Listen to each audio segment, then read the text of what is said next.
అంతియోకు నుండి వెలువడిన పుస్తకాలు ఇప్పటికీ 36 ఉన్నాయి. ఒకటి ప్రచురణలో లేదు. అయితే వాంగ్మయాన్ని గురించి నేను 3 విభాగాలు చేసి మీతో చెప్తాను. మొదటి విభాగం కొంతమంది భక్తుల చరిత్రలు. ఆ భక్తుల చరిత్రలు మన జీవితాలకు అద్భుతమైన మార్గదర్శకత్వాన్ని చూపిస్తాయి. ఆ మీదట కొన్ని పుస్తకాలు తర్జుమా చేయబడిన బుక్స్ ఉన్నాయి. అవి కూడా ప్యూరిటన్ రైటర్స్ రాసినటువంటి పుస్తకాలు. అవి ఆత్మీయ ప్రత్యక్షతనిచ్చే పుస్తకాలు. ఇకపోతే తరువాతవి దేవుడు కృప చూపించి లేఖనంలో నుంచి నాతో రాయించిన అనుభవాలు. ఈ అనుభవాల దగ్గర అనేకమైన సంగతులు మీకు కనిపిస్తాయి. అవి ఆత్మీయ పాఠాలే కానివ్వండి, దావీదు జీవితమే కానివ్వండి, ఇలాంటివి. ఇవన్నీ మీ ఆత్మీయ జీవితానికి అనుదిన ఆహారంలాగా ఉపయోగపడతాయి. ఇవి మీరు ఖచ్చితంగా కలిగి ఉండడం మంచిది. అంతేకాదు, ఈ వాంగ్మయంతో పాటుగా నెలకొకసారి మాసపత్రిక, క్రీస్తు సువార్త పత్రిక వెలువడుతోంది. అంతేకాదు, 2 నెలలకొకసారి పిల్లల కొరకై ద్విమాస పత్రిక, ద్విమాస సచిత్ర పత్రికది. ఆ పత్రిక పిల్లల కోసం నెలవంక అనేటువంటి మ్యాగజైన్. అంతేకాదు, మరో మాట కూడా చెప్పాలి. పిల్లల పరిచర్యకు ఒక ప్రత్యేకమైన స్థానం ఉంది. రాబోయే తరాలకు నారుమడి గదా. అందుకొరకై మొత్తం 12 DVDలు పాటలున్నాయి. అవి యూట్యూబ్లో కనపడతాయి. మొత్తం 120 చిన్నపిల్లల పాటలున్నాయి. అంత మాత్రమే కాదు, ఎలీషా పాఠశాల తెలుగు VBS అనేటువంటి మకుటంలో 3 సంవత్సరాలకు అవసరమైన 18 టెక్స్ట్ బుక్లు, 18 వర్క్ బుక్లు కూడా ఉన్నాయి. వీటిని మీరు మీ సహవాసాలు తీసుకుని మేలు పొందాలని హృదయపూర్వకంగా కోరుతున్నాను. కృపాంజలి కార్యక్రమానికి ప్రేమతో మిమ్మల్ని ఆహ్వానిస్తున్నాం. ఈ కార్యక్రమంలో మనం జీవిత పాఠశాల అనే అంశంలో యోసేపు గారి జీవితాన్ని అధ్యయనం చేస్తున్నాం. ఈ అధ్యయనంలో ఆయన వ్యక్తిత్వం చాలా అద్భుతంగా కనిపిస్తుంది. ప్రతి మలుపు మనకు అనేక పాఠాలు నేర్పుతూ ఒక్కోసారి నిశ్చేష్టులో అయ్యేట్టుగా చేస్తుంది. ఆయన జీవితం ఎందరో రాశారు. ఎంత రాసినా ఇంకా మిగిలే ఉంది. ఎంత చెప్పుకున్నా తరగదు. ఆదికాండం 50వ అధ్యాయంలో 20వ వచనం మనం గత వారం చూసాం. 21వ వచనాన్ని చదువుతున్నాను. కాబట్టి భయపడకుడి, నేను మిమ్మును మీ పిల్లలను పోషించిదని చెప్పి వారిని ఆదరించి వారితో ప్రీతిగా మాట్లాడెను. కాబట్టి భయపడకుడి. ప్రార్థన చేసుకుందాం. ప్రేమగల మా ప్రియ తండ్రి, ఘనుడవైన మా దేవా, అత్యున్నత సింహాసనమందు ఆసీనుడైన మా తండ్రి, కృపగల మీ పాదాల సమీపానికి మీ ప్రియకుమారుడు మా రక్షకుడైన యేసుక్రీస్తు ప్రభువారి అత్యున్నతమైన నామంలో మరోసారి ఈ రీతిగా మా ప్రియులతో కలిసి రావడానికి చిన్న సమయం కొరకే కృతజ్ఞత చెల్లిస్తున్నాను. ఈ మా సమయాన్ని ఆశీర్వాదకరంగా చేయండి. అవసరమైన మాటలు మాకు ఇమ్మని జ్ఞాపం చేస్తున్నాను. ఈ నీ దాసుని జీవితంలో, ఈ నీ భక్తుని జీవితంలో మీరు చేసిన, మాకు చూపించిన అత్యున్నతమైన పాఠాలను మేము నేర్చుకోవడానికి మీ కృపను మాకు కనపరచమని జ్ఞాపం చేస్తున్నాను.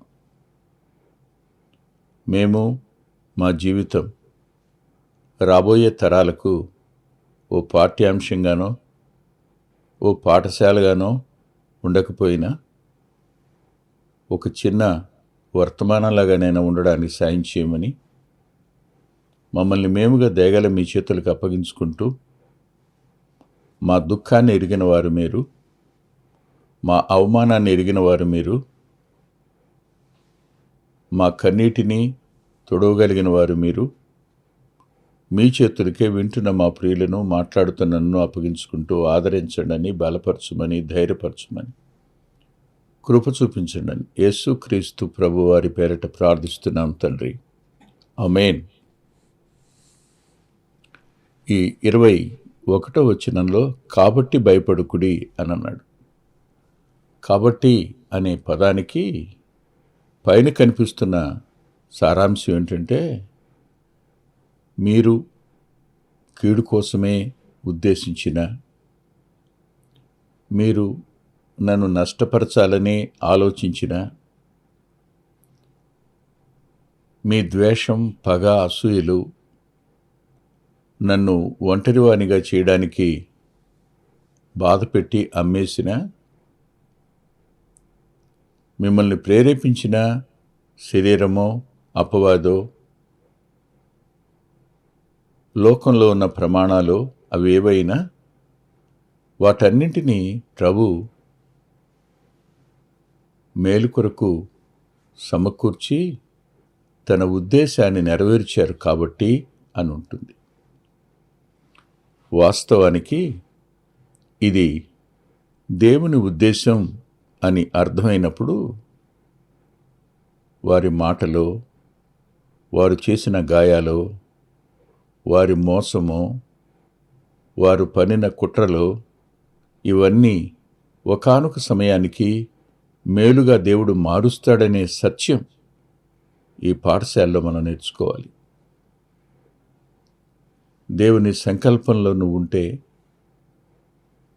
దేవుని పనిలో నువ్వు నమ్మకంగా ఉంటే, నీ వ్యక్తిగత జీవితం దేవునికి ఇష్టంగా ఉంటే, తప్పనిసరిగా దేవుడు వారు చేసిన ప్రతి పనిని సానుకూలపరిచి, సమకూర్చి మేలు కొరకే జరిగిస్తారు అనేది ఇక్కడ మనం నేర్చుకోవాల్సిన పాఠం. నేనే నీతిమంతుణ్ణి అని నువ్వు అనుకోవద్దు.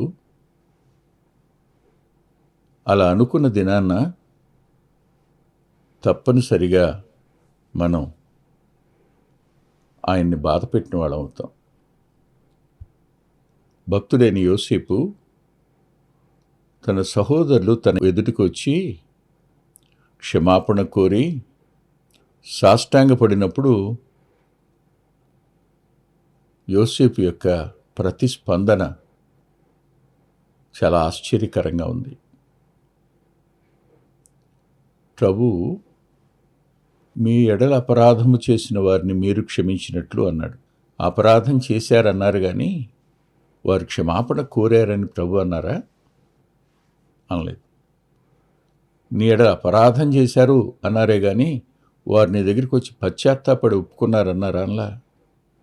అపరాధం చేసిన వారిని మీరు క్షమించినట్లు అన్నారు. అంటే వారు క్షమాపణ అడిగినా అడగకపోయినా క్షమించే మనస్సు ఒక ఆత్మీయుంది. వారు తాము నీతిమంతులు అనుకున్నప్పుడు, వారు చేసింది సరైందే అనుకుంటున్నప్పుడు వారెన్నటికీ క్షమాపణ కోరరు. వారి హృదయాలు అలాగే ఉంటాయి. మేము నీతిమంతులు అనుకుంటారు, మేమేం మాట్లాడినా చెల్లిపోతుంది అనుకుంటారు, అంతే. కానీ వచ్చి ఏ లోపం లేకపోయినా, తాను తప్పు చేయకపోయినా క్షమాపణ అడిగితే క్షమించలేని, గాయపరిచే తత్వం కలిగిన ఈ కాలంలో యోసేపు వంటి వ్యక్తిత్వం అత్యున్నతంగా కనపడుతుంది. అది ఇంత అని చెప్పడానికి వీలు కానంత. వారు వచ్చారు, క్షమాపణ కోరారు అన్నాడు. ఇదంతా మేలు కోసం దేవుడు ఉద్దేశించాడు కాబట్టి భయపడొద్దు. ఇక్కడ భయపడకుడి అని వారితో చెప్పిన మాట అనేకులలో అరుదుగా కనిపించే వ్యక్తిత్వం. ఎందుకని అంటే, నన్ను బట్టి మీరు భయపడొద్దు, నేను మీకు ఏ కీడు చేయను. నా వలన మీకు ఏ హాని జరగదు, నేనే హాని చేయను. ఇది హామీ ఇవ్వడం మాత్రం కాదు, కానీ మరో విషయం కూడా కనపడుతుంది. అదేమిటంటే వారిని భయపడవద్దు అని ధైర్యపరచడం. ఒక స్థానంలో ఉన్నారు, ఒక స్థాయిలో ఉన్నాడు, తన అధికారం ఉంది, తాను ఏం చేయాలన్నా చేయగలడు. మీరు ఎవరో ఒక వ్యక్తిని ఆధారం చేసుకుని ధైర్యం తెచ్చుకోవచ్చు, కానీ దేవుణ్ణే ఆధారం చేసుకుని ధైర్యం తెచ్చుకునేవానికంటే బలవంతుడెవరు? దేవుని మీద ఆధారపడిన వానికంటే శక్తిమంతుడెవరు? ఎవరూ లేరు కదా. అలాంటి పరిస్థితుల నడుమ దేవుడు ఈ వ్యక్తిని ప్రధానమంత్రిగా చేశాడు ఐగుప్తుకి. అనేక మంది ప్రజల ఆకలి తీర్చినవాడుగా యోసేపును దేవుడుంచాడు. అలాంటి వ్యక్తి తన సహోదరులు సుమారుగా 6 పైచిలుకు యోసేపు కంటే పెద్దవారే. వాస్తవానికి 6 కానీ 8 కానీ అయి ఉండాలి. స్పష్టంగా నాకు అవగాహనకు రాలేదు. కొద్దిమంది తనకంటే చిన్నవారు కూడా ఉన్నారు. ఈ పరిస్థితుల నడుమ పెద్దవారు, తనకంటే వయసులో పెద్దవారు అమ్మేయడానికి సంకల్పించినప్పుడు వస్త్రాలు తీసేసి గోతులో తోసివేస్తే అవమానించినట్టే కదా. అందరికంటే పెద్దవాడు అవమానించటం వల్ల మిగిలిన వారి యొక్క అహం సంతృప్తి చెందుతుంది అనుకున్నాడేమో, అనుమతించాడు రూబేను. అయితే యోసేపు ఇప్పుడు అలాంటి వారు వచ్చి నిలబడి క్షమాపణ కోరుతున్నప్పుడు వారిని ఒక్క మాట కూడా అనలేదు, వారిని గాయపరచలేదు. మీరు కీడుకు ఉద్దేశించారు అనే ఒక పదం తప్ప మరో పదం వాడలేదు. దేవుడు దాన్ని మేలు కోసం, అనేకుల మేలు కోసం ఉద్దేశించాడు అన్నాడు. అంటే మీరు చేసిన మాట వాస్తవమే, కానీ దేవుడు దానికి మేలు కోసం ఉద్దేశించాడని చెప్పడం దగ్గర మీ మీద నాకు ఏ పగ లేదు, మీ మీద నాకు ఏ ద్వేషం లేదు, నేను ఏ ప్రతీకారం తీర్చుకునే వ్యక్తిని కాదు. నా స్థానాన్ని బట్టి, నా స్థాయిని బట్టి మీరు భయపడుతున్నారు, కానీ మీరేం భయపడనక్కర్లేదు అని వారిని ధైర్యపరిచేటువంటి ఉన్నతమైన వ్యక్తిత్వం యోసేపులో మనకు కనిపిస్తుంది. ఆలోచించండి ఒకసారి. ఇలాంటి వారు ఎవరైనా కనిపిస్తారా మనకి? ధైర్యపరిచిన వారు ప్రభు ఒకరే కనిపిస్తారు. ప్రభువులోనే ఇట్టి మనసు ఉంది. ఇది ప్రభు కలిగిన మనసు.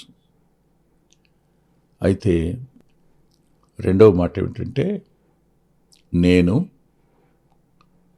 మిమ్మును మీ పిల్లలను పోషించేదనని చెప్పి, నేను మిమ్మును మీ పిల్లలను పోషించేదను. కారణం,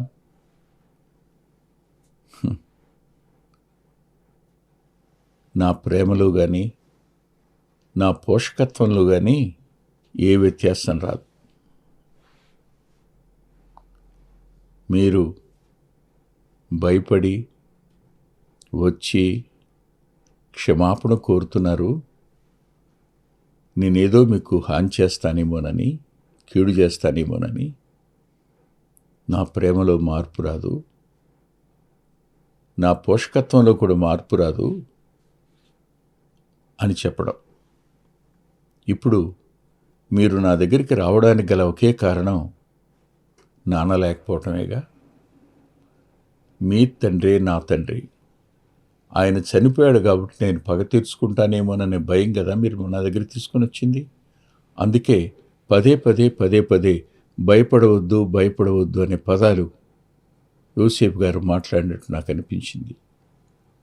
భయపడవద్దు అనే పదం 2 సార్లు వాడాడు. వాస్తవానికి ఆయన వారిని పోషిస్తానని చెప్పి వాగ్దానం చేశాడు. తాను ఐగుప్తులో బ్రతుకున్నంతకాలం తనపై పగబట్టిన వారిని, తన కీడు చేసిన వారిని, వారి మీద ఏ ద్వేషం చూపగా సహోదర ప్రేమను ఉన్నత స్థానంలో ఉండడం మాత్రమే కాకుండా ఆ ఉన్నతమైన మనసు కలిగిన వాడై వారిని తాను పోషిస్తానని వాగ్దానం చేయడం.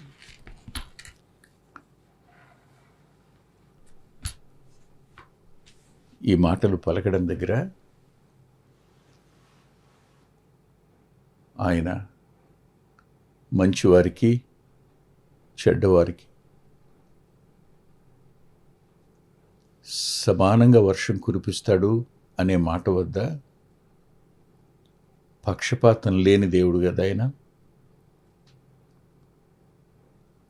ఇదే యోసేపు గారిలో కూడా అనిపించింది. నానున్నప్పుడు ఒక రకంగా, నాన్న వెళ్ళిపోయాక ఇంకొక రకంగా. నేను మారిపోయే వ్యక్తినని మీరు అనుకోకండి. అప్పుడు ఎలా నేను మిమ్మల్ని చూశానో ఇప్పుడు అలాగే చూస్తాను, అప్పుడు ఎలా పోషించానో ఇప్పుడు అలాగే పోషిస్తాను అని చెప్పడం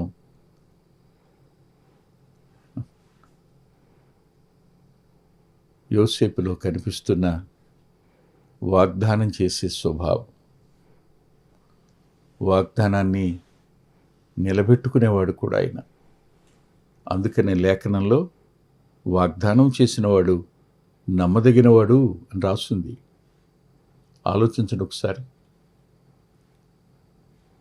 నేను మిమ్మల్ని పోషిస్తాను, మీ పిల్లల్ని కూడా పోషిస్తాను అన్నాడు. ఇక్కడ ఒక క్షణం చాలా చోట్ల తండ్రి మరణించగానే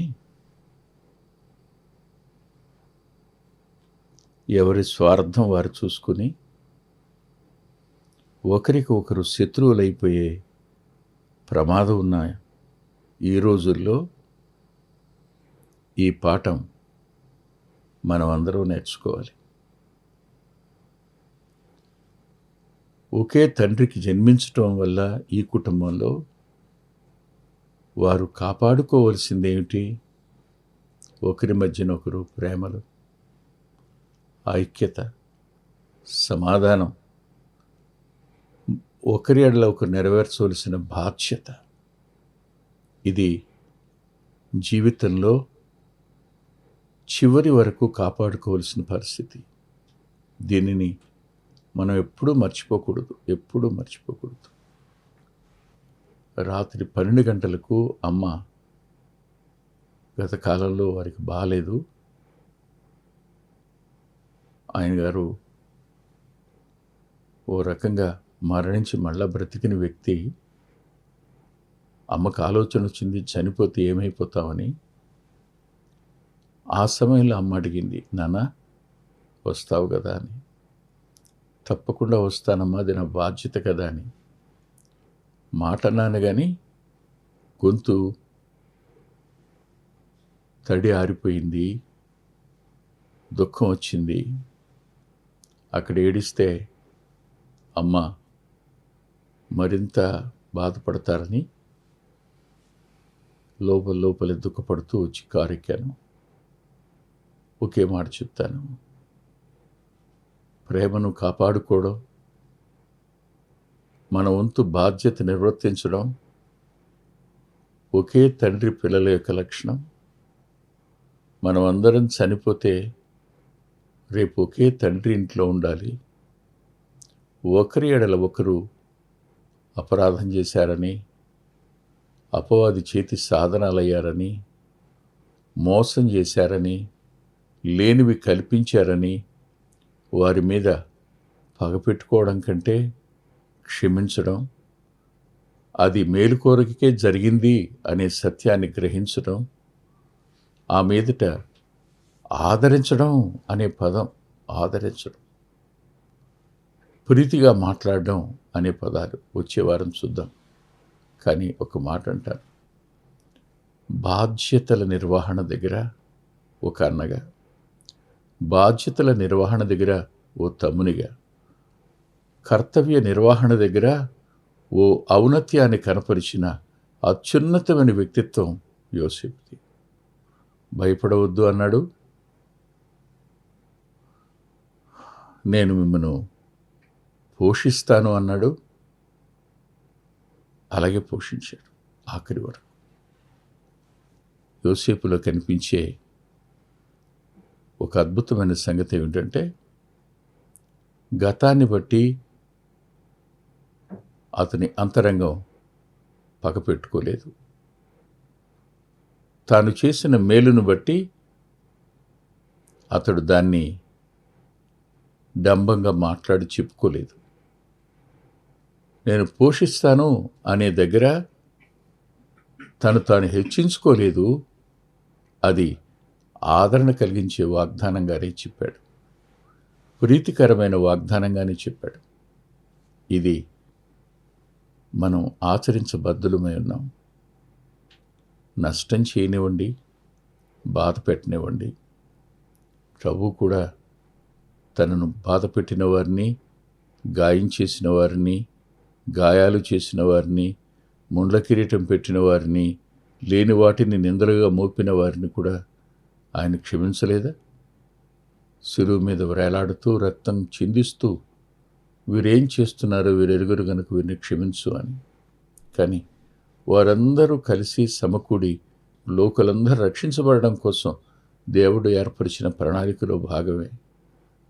మనమందరం రక్షించబడడానికి ఆ దినాన్న ఆయన మీద మోపిన నేరాలు కానీ, ఆయనకి చేసిన నష్టాలు కానీ, ఆయనకి చేసిన గాయాలు కానీ కారణం.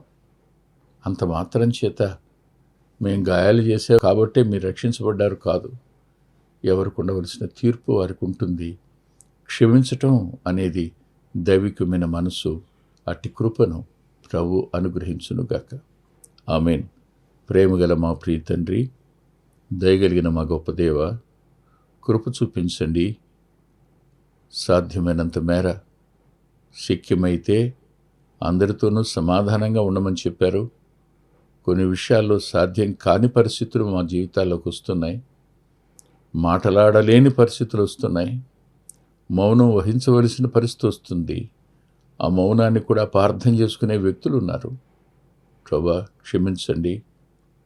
సాలినంతటి మీ సహాయాన్ని వింటున్న మా ప్రియులకు అనుగ్రహించి మీ నామానికి మహిమ కలుగు చేసుకోమని యేసుక్రీస్తు ప్రభువారి పేరిట ప్రార్థిస్తున్నాం తండ్రి.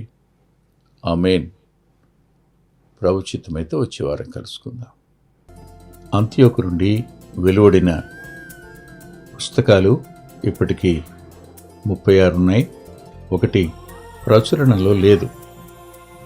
అయితే వాంగ్మయాన్ని గురించి నేను 3 విభాగాలు చేసి మీతో చెప్తాను. మొదటి విభాగం కొంతమంది భక్తుల చరిత్రలు. ఆ భక్తుల చరిత్రలు మన జీవితాలకు అద్భుతమైన మార్గదర్శకత్వాన్ని చూపిస్తాయి. ఆ మీదట కొన్ని పుస్తకాలు తర్జుమా చేయబడిన బుక్స్ ఉన్నాయి. అవి కూడా ప్యూరిటన్ రైటర్స్ రాసినటువంటి పుస్తకాలు. అవి ఆత్మీయ ప్రత్యక్షతనిచ్చే పుస్తకాలు. ఇకపోతే తరువాతవి దేవుడు కృప చూపించి లేఖనంలో నుంచి నాతో రాయించిన అనుభవాలు. ఈ అనుభవాల దగ్గర అనేకమైన సంగతులు మీకు కనిపిస్తాయి. అవి ఆత్మీయ పాఠాలే కానివ్వండి, దావీదు జీవితమే కానివ్వండి, ఇలాంటివి. ఇవన్నీ మీ ఆత్మీయ జీవితానికి అనుదిన ఆహారంలాగా ఉపయోగపడతాయి. ఇవి మీరు ఖచ్చితంగా కలిగి ఉండడం మంచిది. అంతేకాదు, ఈ వాంగ్మయంతో పాటుగా నెలకొకసారి మాసపత్రిక, క్రీస్తు సువార్త పత్రిక వెలువడుతోంది. అంతేకాదు 2 నెలలకు ఒకసారి పిల్లల కొరకై ద్విమాస పత్రిక, ద్విమాస సచిత్ర పత్రిక అది. ఆ పత్రిక పిల్లల కోసం నెలవంక అనేటువంటి మ్యాగజైన్. అంతేకాదు మరో మాట కూడా చెప్పాలి, పిల్లల పరిచర్యకు ఒక ప్రత్యేకమైన స్థానం ఉంది. రాబోయే తరాలకు నారుమడి కదా, అందుకొరకై మొత్తం 12 DVDలు పాటలున్నాయి. అవి యూట్యూబ్లో కనపడతాయి. మొత్తం 120 చిన్నపిల్లల పాటలున్నాయి. అంత మాత్రమే కాదు, ఎలీషా పాఠశాల తెలుగు VBS అనేటువంటి మకుటంలో 3 సంవత్సరాలకు అవసరమైన 18 టెక్స్ట్ బుక్లు, 18 వర్క్ బుక్లు కూడా ఉన్నాయి. వీటిని మీరు మీ సహవాసాలు తీసుకుని మేలు పొందాలని హృదయపూర్వకంగా కోరుతున్నాను. మా చిరునామా కృపాంజలి, బ్రదర్ పిల్లా వెంకటరత్నం, రామచంద్రపురం రోడ్, గుడివాడ, కృష్ణా జిల్లా, ఆంధ్రప్రదేశ్.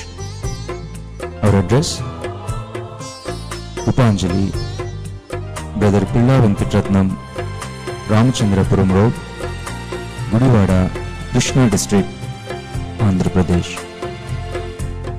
Phone number 9490504299